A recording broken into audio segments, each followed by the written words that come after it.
हाम्रो च्यानल श्रवण काव्यमा यहाँहरूलाई स्वागत छ। हामी विगतका केही अङ्कहरूबाट विश्वचर्चित ओशोको प्रवचनहरूमा आधारित पुस्तक यौन पैसा र शक्तिको नेपाली अनुवाद यहाँहरू समक्ष वाचन गरेर सुनाइरहेका छौँ। यस पुस्तकलाई नेपालीमा सामिप्य तिमल सेनाले अनुवाद गर्नुभएको हो। यसभन्दा अगाडि हामीले यसका अन्य 4वटा भागहरू यहाँहरू समक्ष प्रस्तुत गरिसकेका छौँ। आजको 5औं भागमा हामी यस पुस्तक अन्तर्गतको 5औं शीर्षक ब्रह्मचार्य यौन उत्तेजनाको विकल्पहीन सुगन्ध यहाँहरू समक्ष हामी वाचन गरेर सुनाउँदैछौँ। यदि तपाईँहरूले योभन्दा अघिल्ला अङ्कहरू सुन्न छुटाउनु भएको भए डिस्क्रिप्सनमा दिइएको लिङ्क मार्फत सुन्न सक्नुहुनेछ भन्दै आजको शीर्षक ब्रह्मचार्य यौन उत्तेजनाको विकल्पहीन सुगन्ध यहाँहरू समक्ष प्रस्तुत छ। प्रिय ओशो, म मेरा श्रीमानलाई प्रेम गर्छु, तर यौनलाई घृणा गर्छु र यसले द्वन्द्व उत्पन्न गर्छ। के यौन पशुजन्य भएन? हो, यौन पशुजन्य नै हो र मान्छे पनि जनावर नै हो, अरू जनावर जस्तै। जब म मान्छेलाई पशु हो भनेर भनिरहेको हुन्छु, यसको मतलब मान्छेको क्षमता पशुत्वसँगै सिद्धिन्छ भन्ने पनि होइन। मान्छे जनावरभन्दा महत्त्वपूर्ण हुनसक्छ र पशुभन्दा कम पनि हुनसक्छ। मान्छे हुनुको गौरव पनि यही हो। मान्छे हुनुमा स्वतन्त्रता पनि छ र खतरा पनि छ, रिस पनि छ र आनन्द पनि छ। एउटा मान्छे जनावरभन्दा गए गुज्रेको पनि हुनसक्छ र एउटा मान्छे भगवानभन्दा महान पनि हुनसक्छ। मान्छेसँग असीमित क्षमता छ। कुकुर कुकुर नै हो, कुकुरै रहन्छ। जसको जन्म कुकुरकै रूपमा हुन्छ, मर्दा पनि कुकुरकै रूपमा मर्छ। तर एउटा मान्छे बुद्ध पनि बन्न सक्छ र हिटलर पनि। त्यसैले मान्छे दुवैतिर अति खुल्ला हुन्छ, ऊ खस्न पनि सक्छ। के तपाईँले मान्छेभन्दा खतरनाक कुनै जनावर देख्नु भएको छ? मान्छेभन्दा पागल जनावर देख्नु भएको छ? एउटा दृश्य कल्पना गर्नुहोस् त। 5000 बाँदरले रङ्गशालामा गएर केटाकेटीहरूलाई आगोमा मिल्काइरहेका छन्। तिनीहरूका बारेमा तपाईँको सोचाइ के छ? हजारौँ केटाकेटी आगोमा मिल्किरहेका छन्। रङ्गशालाको बिचमा आगोको मुस्लो दन्दनी दन्किरहेको छ र बाँदरहरू खुसीले आनन्दले नाचिरहेका छन्। आफ्ना सन्तानलाई आगोमा फ्याँकिरहेका छन्। ती बाँदरका बारेमा तपाईँको विचार के छ? के तपाईँलाई बाँदर पागल भयो जस्तो लाग्दैन? हो, मानवीयतामा यस्ता घटना घटेका छन्। कार्थेजमा यस्ता घटना घटेका छन्। 50,000 मान्छेले केटाकेटीलाई जलाएका छन्। उनीहरूले 300 केटाकेटीलाई एकैपटक जलाएका छन्, त्यो पनि भगवानलाई खुसी पार्न। तिनीहरूका आफ्नै सन्तान। कार्थेजको मात्र के कुरा, यो त धेरै अगाडिको कुरा हो। यही शताब्दीमा हिटलरले के गरे? हिटलर बाँचिरहेको शताब्दी अघिल्लो शताब्दीभन्दा धेरै उन्नत शताब्दी हो। त्यसैले हिटलरले कार्थेजमा हुनेभन्दा धेरै मात्रा बढेर नरसंहार गरे। उनले लाखौँ यहुदीहरूलाई हातैले मार्न लगाए, हजारौँलाई ग्यास च्याम्बरमा धकेलेर मारे। र त्यति नै सङ्ख्याका मान्छेहरूले यो नरसंहारलाई टुलुटुलु हेरेर बसे। त्यस्ता मान्छेका बारेमा तपाईँको धारणा के छ? तिनीहरू कस्ता खालका मान्छे होलान्? आफू जस्तै मानिस जलाइएका छन् र उनीहरू रमाइलो मानेर हेरिरहेका छन्। के तपाईँ जनावरले यस्ता कार्य गर्लान् भन्ने कल्पना गर्न सक्नुहुन्छ? 3000 वर्षको समयावधिमा मान्छेले 5000 युद्धहरू पार गरेर आइसकेको छ। अनि तपाईँ सोधिरहनु भएको छ के यौन पशुजन्य हुन्छ? पशुले मान्छेले गर्ने जस्तो घृणित कार्य आजसम्म गरेको थाहा छैन। अनि तपाईँ सोध्नुहुन्छ मान्छे पशु होइन? मान्छे पनि पशु हो र मान्छे पशु होइन भन्ने चेतना तपाईँहरूको विकासको मुख्य बाधक हो। त्यसैले तपाईँ आफू पशु नभएको कुरालाई गर्वसाथ अनुभूत गर्नुहुन्छ र आफ्नो प्रगति रोक्नुहुन्छ। त्यसैले सबैभन्दा पहिले तपाईँलाई अनुभूत हुनु पर्यो, म पशु हो, जनावर हुँ, मैले चैतन्य रहनुपर्छ, यसको सीमितताभन्दा बाहिर जानुपर्छ। एकपटक यस्तो भएको थियो, एउटा मान्छेले आयरल्यान्डको होटलमा बस्दा कुकुरलाई सँगै ल्याउन मिल्छ कि मिल्दैन सोध्दै पत्र लेखेछ। यसपछि त्यो मान्छेले होटलबाट यस्तो उत्तर पाएछ, आदरणीय महानुभाव, म होटल व्यापारमा विगत 10 वर्षदेखि संलग्न छु। आजको दिनसम्म मैले कुकुरले एक बिहानै उपद्रव गर्यो भनेर पुलिस बोलाउनु परेको छैन। न त कुनै कुकुरले मलाई पैसा नभएको चेक दिएर आजसम्म ठगेको छ। कुकुरले चुरोट खाएर तन्दा डढाइदिएको पनि मैले भेटेको छैन। मैले आजसम्म होटलको तौलिया कुकुरको सुटकेसमा भेटेको छैन। त्यसैले म कुकुरप्रति विश्वस्त छु। तपाईँको कुकुरलाई स्वागत छ। यदि कुकुरले तपाईँको बानी बेहोराको पनि ग्यारेन्टी गर्छ भने तपाईँ पनि उसँगै आउन सक्नुहुन्छ। जनावरहरू असाध्यै सुन्दर हुन्छन्। आखिर ती जोसुकै हुन्, निर्दोष हुन्छन्। मान्छेहरू धेरै धूर्त हुन्छन्, असाध्यै कुरूप हुन्छन्। मान्छे जनावरभन्दा पनि गिर्न सक्छन् र र मान्छेभन्दा माथि पनि उठ्न सक्छन्। मानिसमा असीमित शक्ति हुन्छ। मान्छे तल जान पनि सक्छ र माथि जान पनि सक्छ। मान्छे आफैमा सिँढी हो, पहिलो खुड्किलादेखि अन्तिम खुड्किलासम्म। त्यसैले मैले भन्न चाहेको पहिलो कुरो हो, यौनलाई पशुजन्य कहिल्यै नमान्नुहोस्, किनभने यौन पशुवत हुन सक्छ। यो सम्भव छ, तर हुनु हुँदैन। यसबाट माथि उठ्न सकिन्छ। यो प्रेम हुन सक्छ, पूजा हुन सक्छ। यसलाई के बनाउने हो त्यो तपाईमा भर पर्छ। यौन आफैमा केही होइन, यो त मात्र सम्भावना हो। तपाईँ यसलाई जस्तो चाह्यो त्यस्तै बनाउन सक्नुहुन्छ। तन्त्रको सम्पूर्ण सन्देश यौन साधना पनि बन्न सक्छ भन्ने हो। तन्त्रको सन्देश यौन मार्फत तपाईँ अन्तिम आनन्द प्राप्त गर्न सक्नुहुन्छ भन्ने हो। यौन तपाईँ र तपाईँले खोजेको असीम आनन्दको पुल हुन सक्छ। तपाईँ भन्नुहुन्छ, म श्रीमानलाई प्रेम गर्छु तर यौनलाई घृणा गर्छु र यसले द्वन्द्व निम्त्याउँछ। तपाईँले श्रीमानलाई प्रेम गर्ने तर यौनलाई घृणा गर्ने कसरी हुन सक्छ? तपाईँ पक्कै पनि शब्दसँग खेलिरहनु भएको छ। श्रीमानलाई प्रेम गर्ने तर उसँगको यौनलाई घृणा गर्ने, यस्तो हुनै सक्दैन। सम्झिने प्रयास गर्नुहोस्। जब तपाईँ कुनै मानिसलाई प्रेम गर्नुहुन्छ, तपाईँ उसको हात पनि समात्न चाहनुहुन्छ। जब तपाईँ कुनै मानिसलाई प्रेम गर्नुहुन्छ, उसलाई अँगालो पनि मार्न चाहनुहुन्छ। जब तपाईँ कसैलाई प्रेम गर्नुहुन्छ, उसको आवाज सुनेर मात्र चित्त बुझाउनुहुन्न, तपाईँ उसलाई हेर्न पनि चाहनुहुन्छ। जब तपाईँ मनपर्ने मान्छेको आवाज सुन्नुहुन्छ, आवाज मात्र काफी हुँदैन, तपाईँ उसलाई देखेर मात्र सन्तुष्ट बन्नुहुन्छ। यौन के हो? यो दुई ऊर्जाबीचको मिलन हो। तपाईँ पक्कै पनि केही कुरालाई निषेधित रूपमा बोकेर हिँडिरहनु भएको छ। यौन के हो? एउटा बिन्दुमा पुगेर दुई व्यक्तिबीच हुने मिलन। यसको मतलब हात समात्नु मात्र होइन, अँगालो मार्नु मात्र होइन, एक शक्ति केन्द्रबाट अर्को शक्तिमा प्रवेश गर्नु हो। एउटाको शक्ति अर्कोमा प्रवेश गराउनु हो। तपाईले यौनलाई घृणा गर्नुपर्ने कारण के छ? तपाईको दिमाग पक्कै पनि महात्माहरूको महावाणीले भरिएको हुनुपर्छ। उनीहरू यस्ता तथाकथित मानिस हुन् जसले सारा मानव सृष्टिलाई विषालु बनाएर यसको स्वाभाविक वृद्धिमा बाधा पुर्याइरहेका छन्। तपाईले किन घृणा गर्ने यौनलाई? यदि तपाईले आफ्नो मानिसलाई प्रेम गर्नुहुन्छ भने आफ्नो सम्पूर्ण कुरा उसँग बाँड्न चाहनुहुन्छ। तपाईले घृणा गर्नुपर्ने कारणै छैन। तपाई प्रेम त गर्छु तर सम्भोग गर्न चाहन्न भनिरहनु भएको छ।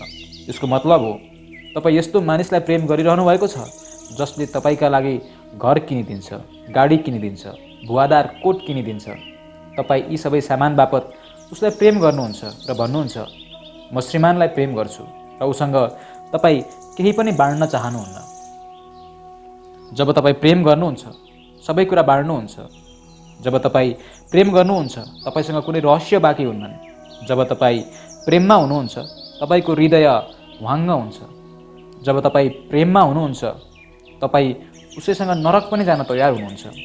प्रेम यस्तै हुन्छ। हामी शब्दसँग खेल्न माहिर हुन्छौँ। हामी प्रेम गर्दैनौँ भन्न जान्दैनौँ। हामी यसलाई घुमाएर भन्छौँ, हामी प्रेम त गर्छौँ तर यौनलाई चाहिँ घृणा गर्छौँ। यौन मात्र पनि प्रेम होइन, यो त सत्य हो। प्रेम यौनभन्दा बढी हो, तर यौन प्रेमको आधार पनि हो। एक दिन यौन हराएर जान्छ, तर घृणाले होइन। घृणा यसलाई दमन गर्ने बाटो हो र दबाएका कुरा कुनै न कुनै रूपमा प्रस्फुटन भइहाल्छ।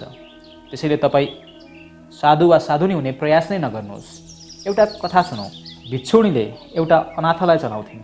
एक दिन उनले 3वटी जवान अनि वयसले भरिएका युवतीहरूलाई आफ्नो अफिसमा बोलाइन् जसले अनाथालय छाडेर गइरहेका थिए।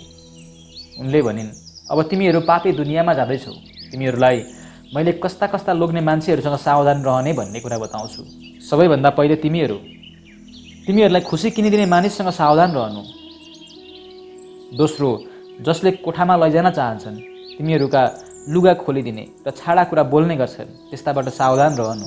तेस्रो, तिमीहरूलाई 2-3 पाउन्ड रुपैयाँ दिएर तिमीहरूको कुमारित्व लुट्न खोज्नेहरूबाट सावधान रहनु। माफ गर्नुहोला गुरुआमा, एउटी हिम्मतवालीले उत्सुक हुँदै सोधी, के तपाईँले त्यस्ता खराब मान्छेले हामीलाई भोग गर्छन् र 3 पाउन्ड पैसा पनि दिन्छन् भनेर भन्नुभएको हो त नानी? किन सोध्यौ तिमीले? गुरुआमाले सोधिन्।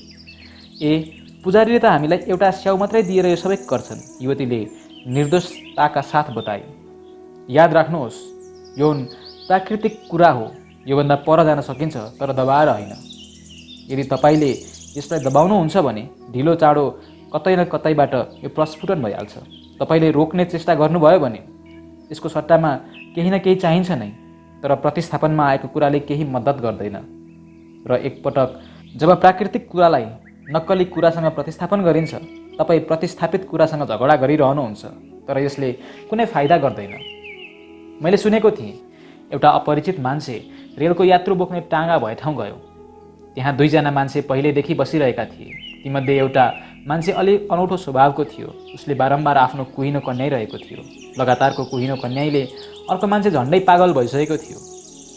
जब त्यो मान्छे स्टेसनमा झर्यो, पछि चढेको अपरिचितले भन्यो, तपाईँको साथीलाई अलिक दुःख दिएछ है रोगले।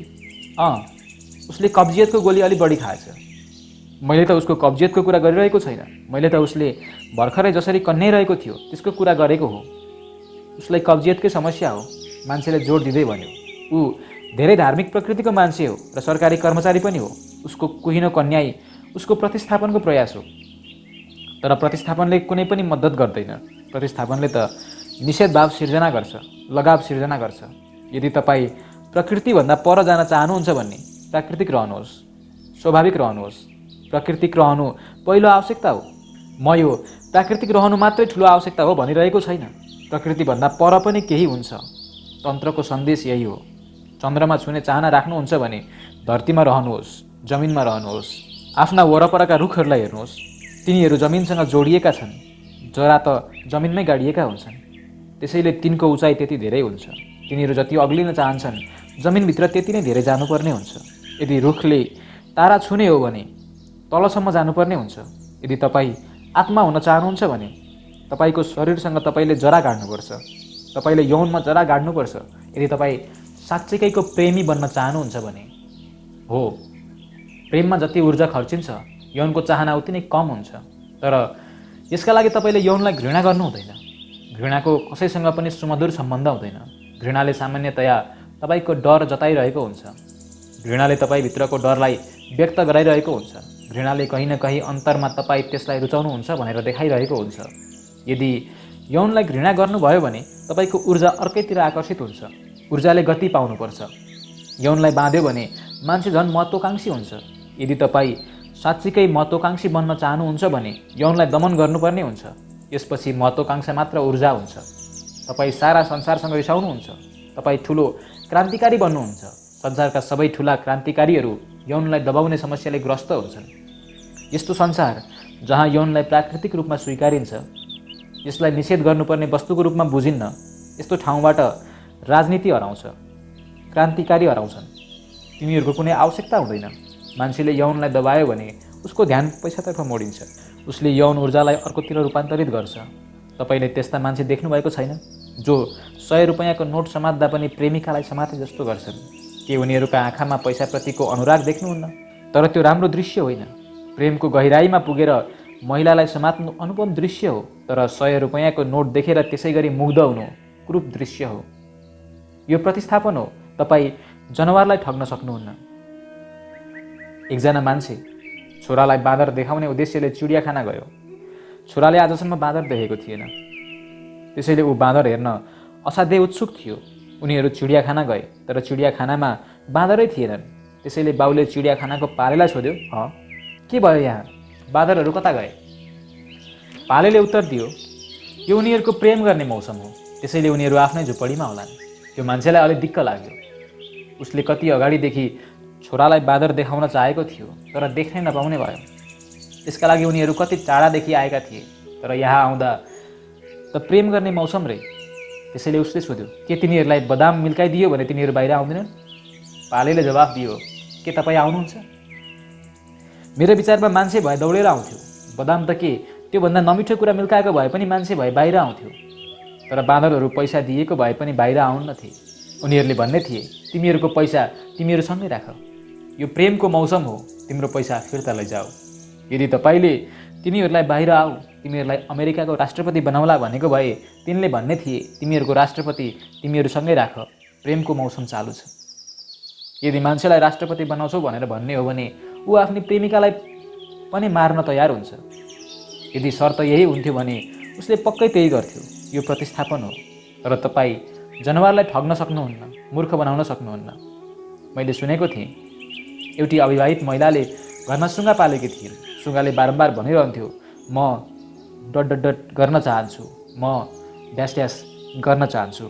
सुँगाको यस्तो रटाइले महिलालाई वाक्क बनाउँथ्यो। एक दिन विवाहित महिला आइन् र सुँगाले बोलेको कुराको अर्थ बताइन्। यसपछि अविवाहित महिला चौकन्न भइन्। म यो सुँगालाई प्रेम गर्छु, तर म यसबाट मुक्ति पाउन चाहन्छु। उनले भनिन्। अनुभवी एउटी साथीले उनलाई सिकाइन्, यदि तिमी साँच्चीकैको त्यसलाई प्रेम गर्छौ भने उसका लागि उसले खोजेको जस्तै एउटा केटी सुँगा ल्याएर देऊ। यसपछि उसले यो कुरा दोहोऱ्याउने छैन। अविवाहित महिला चारा पसलमा गइन् र पोथी सुँगा किन्न पाइन्छ कि भनेर सोधिन्। पसलेले भन्यो, यो सुँगा किन्न पाइने मौसम होइन, तर मिस, तपाईँलाई म मिल्दो पैसामा लाटकोसेरो दिन सक्छु। केही नहुनुभन्दा त केही न केही हुनु जाति भनेर महिलाले सोचिन्। उनले लाटकोसेरो ल्याइन्, सुँगाको खोरमा हालिदिइन् र उत्सुकतापूर्वक हेरिन्। म डट डट डट गर्न चाहन्छु, म डट डट डट गर्न चाहन्छु, सुँगाले भन्यो। ऊ लाटकोसेरो चिच्याइ। त होइन त बुलड्याङ्ग्रा, आँखे हुडुली, सुँगाले भन्यो। म चस्मा लगाउने आइमाईसँग एकछिन पनि बस्न सक्दिनँ। सट्टामा आएको कुराले कुनै काम गर्दैन। मान्छेले जहिले पनि सट्टाले काम चलाउँदै आएको छ। यौन प्राकृतिक हो, पैसा अप्राकृतिक हो। यौन प्राकृतिक हो, तर शक्ति, शान, सम्मान अप्राकृतिक हुन्। यदि तपाईँ कोहीलाई घृणा गर्न चाहनुहुन्छ भने पैसा, शक्ति र सम्मानलाई घृणा गर्नुहोस्। प्रेमलाई किन घृणा गर्नुहुन्छ? यौन संसारको सबैभन्दा सुन्दरतम गतिविधि हो। अलि तल्लो स्तरको गतिविधि पनि हो, तर माथि जानलाई तलको भर नभई हुँदैन। कमलको फुल पनि हिलोबाटै निस्किन्छ। हिलोलाई घृणा नगर्नुहोस्, नत्र भने तपाईँ हिलोबाट कसरी कमल निकाल्नुहुन्छ? हिलोलाई प्रेम गर्नुहोस्, त्यसको ख्याल गर्नुहोस्, त्यसपछि मात्र कमलको फुल फुल्छ। झट्ट हेर्दा कमलको फुल र हिलो बिचमा केही सम्बन्ध हुन्छ जस्तो लाग्दैन। कमलको सुन्दरता हेर्दा त्यो फोहोरी हिलोबाट निस्किएको हो भने जस्तो लाग्दैन। त्यो फोहोरी हिलोको योगदान हो। आत्मा पनि शरीरबाटै पैदा हुन्छ, प्रेम पनि यौनबाटै सिर्जना हुन्छ। यौन शरीरको कुरा हो, प्रेम अध्यात्मको कुरा हो। यौन हिलो जस्तो हो भने प्रेम कमलको फुल जस्तो हो, तर हिलो बिना कमलको फुल फुल्न सक्दैन। सम्पूर्ण तन्त्रको सन्देश यही हो। यो वैज्ञानिक र प्राकृतिक पनि छ। यसको सन्देश हो, यदि तपाईँ यो संसारको परिधिभन्दा बाहिर जान चाहनुहुन्छ भने यो संसारको भित्री गहिराइसम्म पुग्नुहोस्, पूर्ण रूपले सचेत भएर, जागा भएर। अहिले तपाईँहरूले सुन्नुभएको वाचन विश्वचर्चित ओशोको प्रवचनहरूमा आधारित पुस्तक यौन, पैसा र शक्तिको 5औं भाग हो। आगामी दिनमा चाँडै 6औं भाग लिएर उपस्थित हुने बाचा गर्दै यहाँहरू समक्षबाट म प्रस्तुता बिदा हुन चाहन्छु। नमस्कार।